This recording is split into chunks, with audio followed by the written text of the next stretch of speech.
Olá, começa agora o programa Perfil. Para você que está assistindo pela primeira vez, aqui nós vamos falar além da política, dos projetos. O nosso objetivo é saber mais sobre a vida do vereador ou da vereadora. Como será que foi a infância? Qual será o livro preferido? E o primeiro emprego? Será que ele pratica algum esporte? E ele vai contar uma história que ninguém conhece. Então fique ligado porque começa agora o Perfil e o vereador de hoje está no segundo mandato.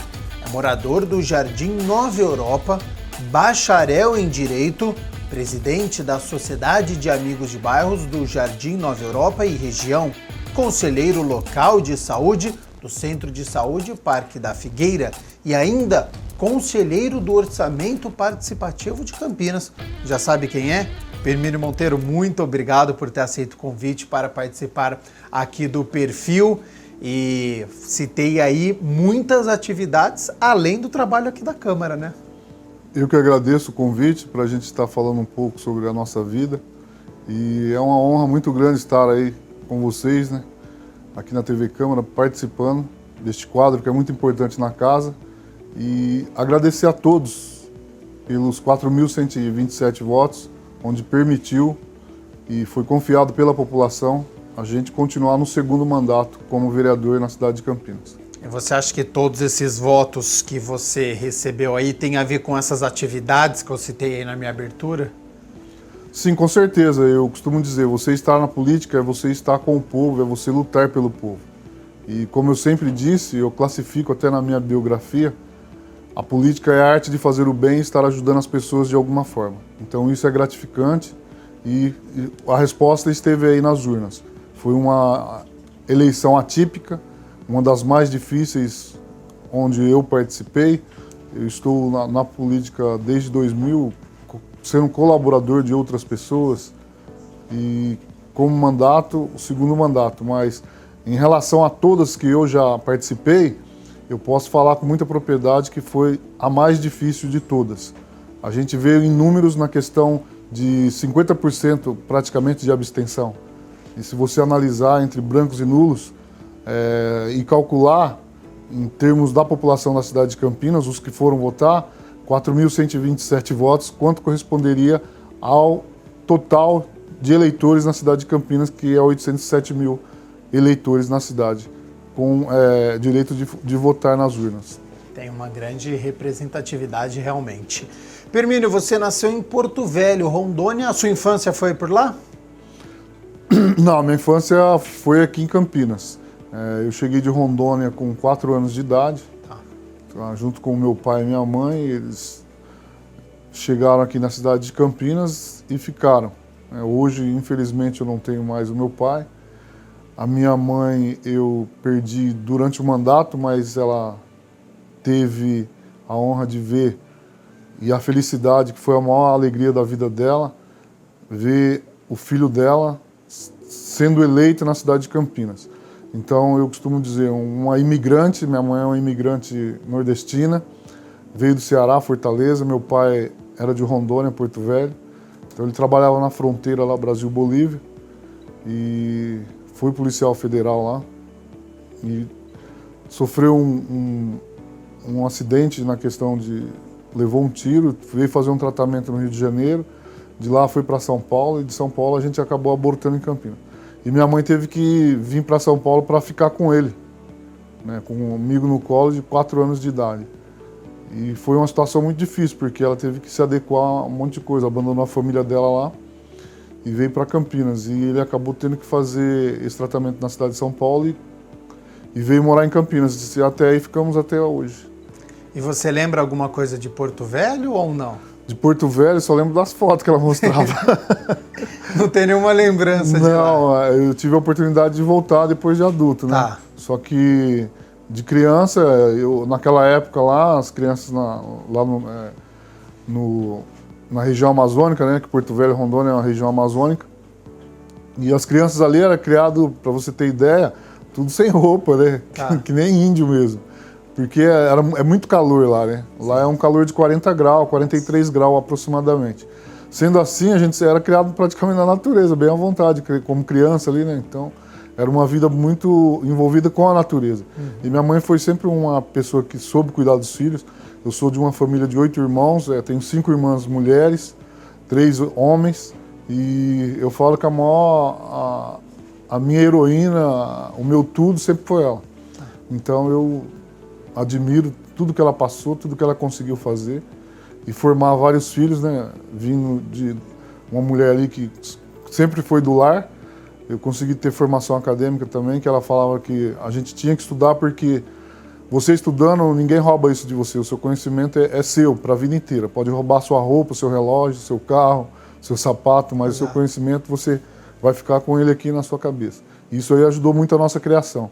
Ela sempre brigou, meu pai sempre cobrou da gente, naquela época era tabuada, né, lei de manhã, obrigava a gente, obrigava não, eu acho que era uma coisa que era necessária. E ela se preocupava, e meu pai também, com o conhecimento. Então eles faziam a gente acordar às 6 horas da manhã, pegar os cadernos e estudar, todo mundo. Então era uma obrigação ali, era tabuada, fazer perguntas, e isso ajudou. Eu tenho um orgulho também da minha irmã Valderez, que ela veio de escola pública e teve a condição de prestar a Unicamp e passou e se formou em Química. Então é uma pessoa que eu admiro muito, uma lutadora. E além disso, ela prestou concurso na Unicamp e hoje é funcionária pública da Unicamp. Que bacana, muito legal. E quando vocês saíram de Porto Velho, veio todo mundo para São Paulo? Todos os Não, filhos, ali era ou... só eu, né? Ah, tá. Depois é que veio todo mundo. Exato. Era só eu. E veio minha mãe veio para... E por causa do seu pai que vocês se mudaram de lá, ou não? Foi, porque ela tinha que ser acompanhante aqui em São Paulo para ele fazer o tratamento. Né? Tá. Na realidade, ele fez uma platina na nuca, né? Que foi uma bala recosteada. Tá. Durante um tiroteio que ele teve na fronteira. Era Brasil-Bolívia naquela época. Né? E o que aconteceu? Ele fez esse tratamento aqui em São Paulo, tudo, mas aí ficou uma pequena sequela. Diante disso, ele se aposentou por invalidez. E aí ficamos aqui no Nova Europa. No Nova Europa, quando chegou, acho que a nossa era a 5ª casa do bairro. Era tudo terra, né? Não tinha nada. Na onde é a Chácara Prado hoje, era a Fazenda Eglantina. Tá. E a nossa infância, eu e meus irmãos, depois que foi crescendo, foi ali em volta da fazenda, na onde é hoje a MRV e Samaritano, ali eram os seminários de padre. Tinha os maristas e tinha aqui embaixo onde é o Santo de Virgem. Então, a nossa infância foi tudo dentro dessa região onde era só mato. Tá. Onde é o Jambeiro, hoje, o Parque Jambeiro, era uma fazenda. Era uma fazenda enorme, onde criava gado, tinha café aqui também na Eglantina. E aí hoje é aquela realidade ali de um... Conseguiu manter um pouco de natureza, então, naquela época, na infância. Sim, tem um lado que é preservado aqui na São José dos Campos, que é metade da Chácara Prado. Lá no Jambeiro tem a fazenda, hoje, uma área florestal preservada, que é a Serra d'Água, né? E também tem outras áreas ali que existe a preservação. Tem o Parque das Águas também, que era incluso tudo dentro de uma fazenda. Essa fazenda era a Fazenda Santa Judite, ali no Jambeiro. Tá. E quando você vê hoje o Jambeiro, toda essa região, o que você sente de toda a evolução, de tudo que melhorou para a região? Eu fico muito orgulhoso, porque eu andava nas ruas que eram tudo de terra, né? Não tinha esgoto, né? Só tinha água e luz. E a Associação de Moradores foi comprada pelos moradores, não foi a prefeitura que doou nenhum terreno público. Foi comprado ali entre alguns moradores que financiaram durante algum longo tempo. Aquela área ali era de uma família que chamava Aldo Pessagno, que foi o fundador do bairro. E você saber que você não conseguia sair de casa, né, que nem você falou, o primeiro emprego. Eu comecei a trabalhar com 13 anos de idade. 13 anos? 13 anos de idade. Por necessidade, a sua família... Eu me achava na obrigação de poder ajudar minha mãe, meu pai, para criar os meus irmãos. Eu sou o mais velho, tá? Eu sou mais velho, então tenho mais 7. Porém, era muito difícil. Eu costumava dizer, para sair de casa, para pegar o ônibus, colocava aquele saquinho de mercado no pé, para você não sujar o tênis ou o sapato. Então atolava tudo, era muito difícil. E época de chuva, os carros ali não conseguiam sair de casa.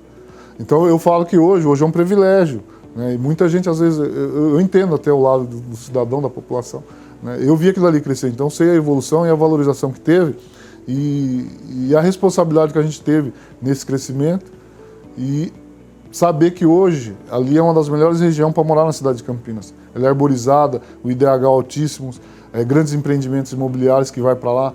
Nenhum tipo de empreendimento imobiliário, nenhum tipo de comércio, nenhum tipo de shopping vai para um lugar onde não tem desenvolvimento e onde não tem economia, não vai ter a pessoa que vai consumir. Então, se vai para lá, é porque é uma região muito boa, é uma região importante na cidade de Campinas.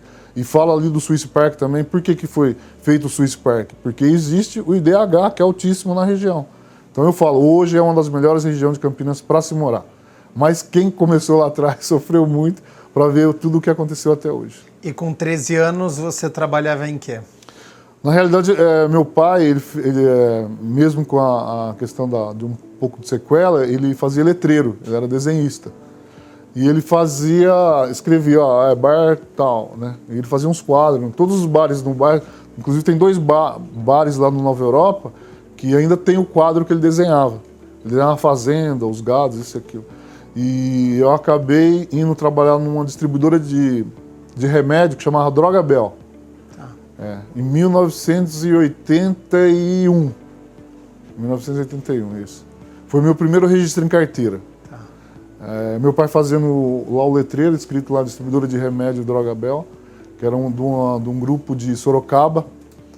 Ele perguntou se precisava de alguém para trabalhar. E eu fui trabalhar mais com o coração partido, porque na época eu estudava na escola João Gomercindo Guimarães e e participava de jogos de atletismo, né, estadual. Tá. E eu gostava de correr, eu corria na Pompeu de Vito, tinha a professora Bernadette. E eu fiz lá um treino, lá uma semana, e eu bati um recorde dos 1.000 metros na questão da minha modalidade. Aí eu fui competir lá na PUC, na PUC, foi isso mesmo. Fui na PUC, mas eu tinha já a proposta de emprego. E a hora que eu fui competir na PUC, né, eu não tinha sapatilha de corrida de atletismo. Sim. Mas eu corria com vontade, com coração. Uhum. Eu lembro que eu tinha uma bermuda e uma camisa verde, que era do Guaranataí, Tá. que eu fui com ela. Mas eu não tinha uniforme de atletismo. E tinha 2 rapazes que eram os favoritos, e eram gêmeos. Era do Notre Dame. E eles, né, com todo o respeito, né, se eles lembraram, mas acho que não lembram de mim, com todo o uniforme, sapatilha de primeiro mundo, tudo... Preparado para correr. Né, e eles eram os favoritos. E eu ali no 1.000 metros fui, deu a disparada, eu bati o recorde, né, do tempo, né, da nossa modalidade, fui campeão, né, e aí fui convidado pelo professor deles, que ficou impressionado com o tempo que eu fiz, de ter batido o recorde.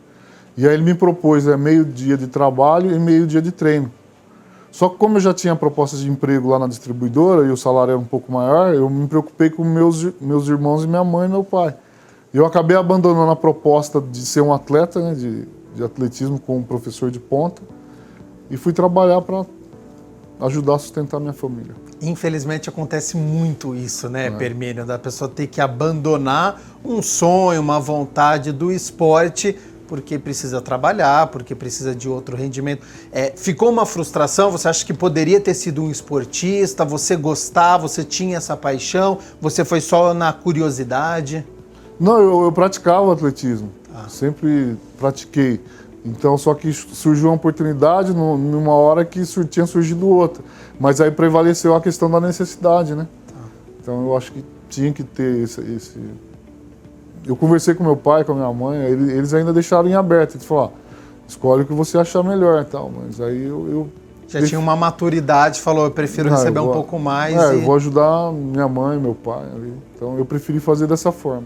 Mas assim, eu costumo dizer, eu sou muito temente a Deus e sempre falo que Deus tem um propósito na nossa vida. Então, às vezes, Ele tira você de uma coisa para te oferecer outra coisa melhor. Ou tira alguma coisa de você para não acontecer um pior. Sendo assim, né, hoje eu me considero uma pessoa realizada, né, numa cidade de Campinas, com 1.200.000 habitantes, uma metrópole.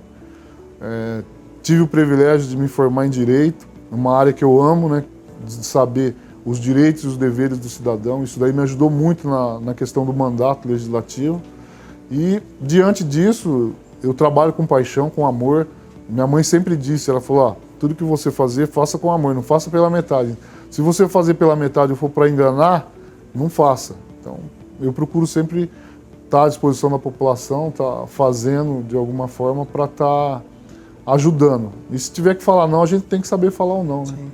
E além do atletismo, gosta de uma bolinha, joga futebol? Ou... Joguei muito. Jogou? Joguei muito. Joguei Mas time amador? Ah, amador? Amador.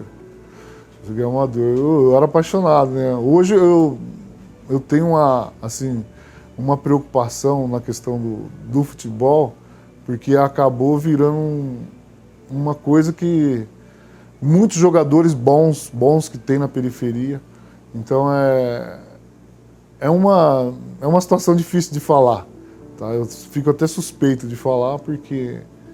Cada vez mais difícil, né, das pessoas conseguirem chegar lá. Ele está concentrado em entidades que só pensam nela, né? Se você for falar do futebol aqui, eu vou falar para você de lá de cima para baixo, ou de baixo para cima. A CBF é a entidade mais rica do país, e os clubes, tudo falido, e jogadores bons que tem na periferia, que poderiam estar sendo aproveitados. Então é difícil, aí acaba colocando aqueles que tem um empresário, né? Sim. Que coloca o dinheiro lá e o cara vai jogar. Então, vereador, difícil. Você estudou em quais colégios aqui em Campinas? Lá no Nova Europa eu estudei no Barracão, era uma escola de madeira, tudo de madeira. Ali na Avenida Santa Bárbara do Rio Pardo, com Rua Santos e Avenida São Vicente hoje. E era um triângulo, hoje é uma praça. E aí dali eu fui para o João Gomercino Guimarães, inaugurei a escola. Inaugurei a escola estadual João Gomercino Guimarães. E depois, foi por lá mesmo. Vereador, a gente já está chegando para o final do perfil e nós temos um quadro aqui no nosso programa.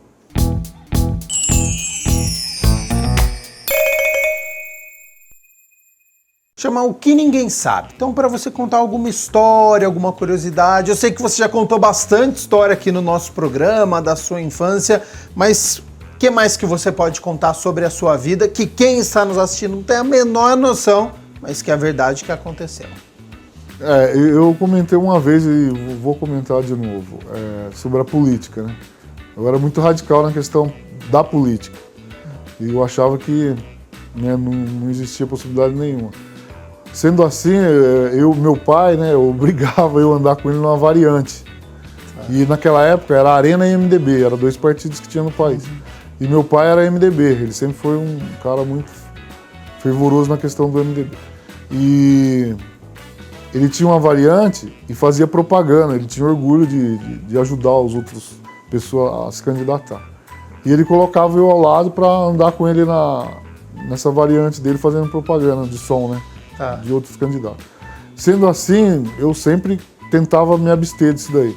Mas a minha mãe sempre falava para mim, você leva jeito, você leva jeito. Eu falava, não, mãe, não é comigo não. Não quero. Não, mas você leva jeito. Porque meu pai era da Associação de Moradores, tal. Aí depois eu comecei a participar devagar também.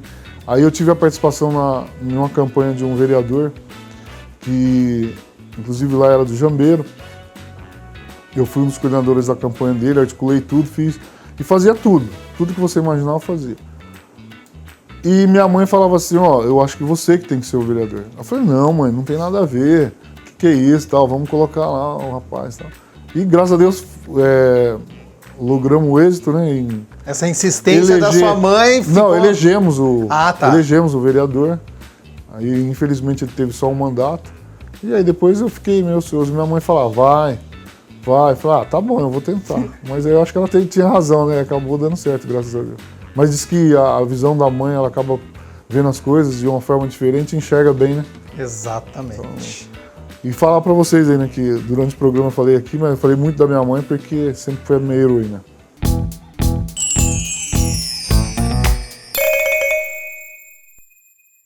Vereador, para a gente poder encerrar, a gente tem mais um quadro aqui no perfil, que são as preferências. Então eu vou fazendo algumas perguntas e você me diz o que você gosta mais. Seu livro preferido? Arte da Guerra. O melhor filme que você já assistiu? O melhor filme? São vários, mano. Algum que você goste, que você lembre agora, que você assistiu, que você gostou? Ou algum gênero de suspense, de Não, vamos lá, Ghost, vai. Um lugar para curtir uma viagem. Pode ir para qualquer lugar do mundo. Para onde que você iria? Onde eu iria? Pô, são vários lugares. Agora você me pegou. Uma praia, campo, Europa, aqui no Brasil. Aqui no Brasil, eu gostaria de ir para a região amazônica. Tipo de música favorita. Entrou lá no seu carro, ligou o rádio, o que vai estar tocando lá? Samba. Samba. Comida preferida. Tem um chefe de cozinha, vai cozinhar qualquer coisa para você. O que você vai pedir para ele? Arroz, feijão, ovo e bife. Boa. E pra gente encerrar, um sonho. Um sonho? Poder usar o mandato para ajudar as pessoas e procurar ser feliz, né, de uma forma que a gente possa evitar toda essa questão aí de pandemia, de polarização, e o mundo volte a ser como era antes. Tá difícil, eu vejo aí o dia a dia, muitas coisas erradas acontecendo, mas que o mundo volte a ser como era antes, as pessoas serem felizes, as suas famílias estarem juntos, você poder sair de uma forma gostosa, sem se preocupar nessa questão aí da pandemia, que infelizmente está roubando, né, a liberdade, a forma de viver de todo mundo. Permínio Monteiro, muito obrigado pela sua participação aqui no Perfil. Tenho certeza que quem está nos assistindo gostou de conhecer esse outro lado, além da tribuna, ali das comissões, saber um pouquinho mais sobre a sua história, as curiosidades. Agradeço a sua participação e até uma próxima oportunidade. Eu que agradeço vocês aí pela essa oportunidade de estar falando um pouco. E agradeço a população de Campinas também, que me concedeu a honra de votos para continuar o segundo mandato, e prometo estar lutando por todos, e a toda a população da cidade que estiver ouvindo e assistindo esse programa, desejo um bom ano e que a gente faça a retomada do mundo de uma forma como era antes. Permínio Monteiro aqui no Perfil, muito obrigado a você que está nos acompanhando. Continue aqui na TV Câmara Campinas. Até mais. Tchau, tchau.